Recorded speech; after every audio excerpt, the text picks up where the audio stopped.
Je reçois aujourd'hui Monsieur Ramazani, spécialiste en gromologie, qui va nous expliquer certains mots. Monsieur Ramazani, bonjour. Bonjour mon frère. Je commence tout de suite. Qu'est-ce qu'un mammifère? Un mammifère, c'est un animal qui mange du fer. Un exemple, s'il vous plaît. La rouille. Deuxième question, monsieur. Voilà, je suis là. Qu'est-ce qu'un vivipare? Un vivipare, c'est un animal qui vit à part. Exemple, monsieur. Satan.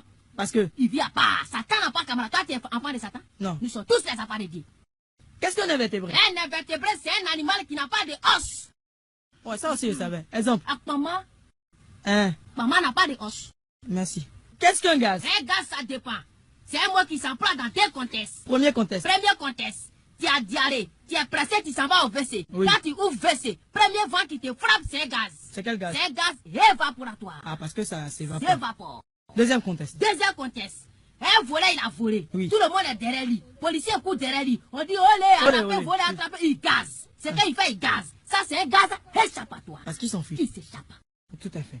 Monsieur, vous avez même étudié la géographie. J'ai fait la géographie. Donc, que veut dire France? Oui, tu sais, la géographie, j'ai fait la géographie. C'est-à-dire, on était dans l'avion, on a vu la géographie de loin, mais je ne suis pas arrivé à la géographie. Ah, d'accord. Voilà. Mais que veut dire France? Ça veut dire quoi? C'est force de rapatriement des Africains non connus par l'Europe. Doucement. C'est force de rapatriement. Des Africains non connus par l'Europe. F, Force. R, Rapatriement. A. Africain. N, Non. C, Connu. E. Europe. Ah, d'accord.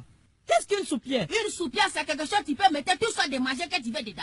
Tu peux mettre Djongoli, tu peux mettre Atassi, tu peux mettre Abobo, tu peux mettre Kom, tu Enfin, peux mettre Djokounou, tout ce que tu veux dedans. Petit quanti. Voilà. Bon, exemple. Ton ventre qui est là, c'est un soupière. Non, mais ça va pas. Voilà.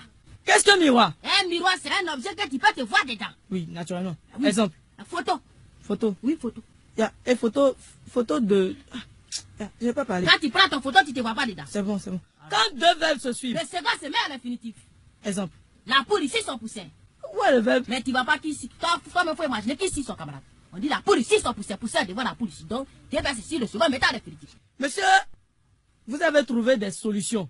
Et parmi ces solutions, vous avez trouvé une solution pour les personnes qui tombent souvent malades et qui meurent de coups de maladie. Voilà, il a trouvé une solution pour les gens qui meurent de coups de maladie. Parce qu'il a vu que les gens, ils ont foutaise. Voilà, ils ont foutaise.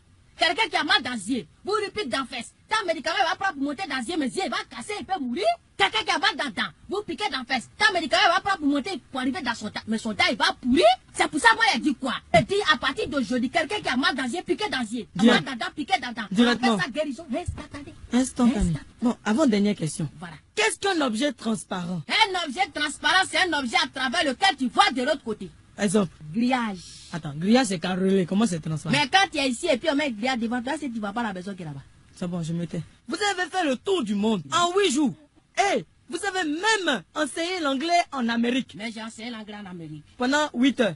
Donc, moi, je suis étonné. Donc, je vais vous poser certaines questions. Il n'y a pas de problème. 1 en anglais, One. 2 en anglais, C'est tout. 5 en anglais, C'est five. 10 en anglais, C'est 10. 20, 10, 10. 30, 10, 10, 10. 50 10, 10, 10, 10, 10. et 1000 alors.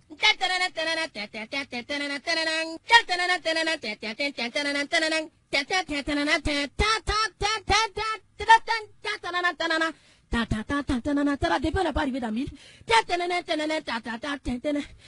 C'est bon, c'est bon. Je crois que ça fait à 1000. Ça va 1000. Hein. Ten, ten, Ah, ten. d'accord. Yeah, merci. Au revoir.